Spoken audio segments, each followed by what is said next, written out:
আরে বন্ধু, তুই কোনে যেতেছো? আরে আমি যাইতেছি একটু বাজারে লেবু কিনবেন নাকি, ওই ইফতারের সময় শরবত বানাবো তো। হ্যাঁ, লেবু কিনবে যাবে? লেবুর গায়ে আগুন, আলির দাম 180। বলি আর কি আর দেবো ভাই, কিনা তো নাকবই, কারণ আমার পরিবারের সবাই রোজাদার ব্যক্তি। ও, তুই রোজা আছো তো? এইটা কোনো কথা কলু? হ্যাঁ, আমি রোজা থাকবো না? আরে পাগল, একটু বছর পর পর এই একটু রমজান মাস আসে। আল্লাহর এটা রহমতের মাস, মানুষের পরিবর্তন হওয়ার মাস। আর এই রোজার মাসে আমি রোজা থাকবো না? আরে 5 ওয়াক্ত নামাজ এবং 33টা রোজা রাখতেই হবে। এটা আল্লাহর হুকুম, মানতেই হবে। তোরা তো রোজা আছো নাকি? আরে হ্যাঁ পাগল, রোজা থাকবো না?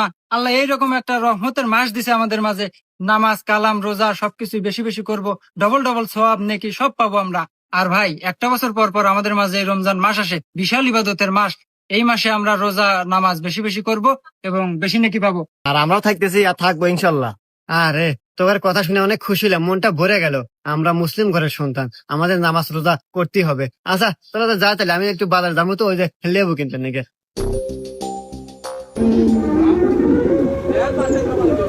लेकिन ये साला कर क्या रहा है यहाँ पे? भाई एक साथ देन तो।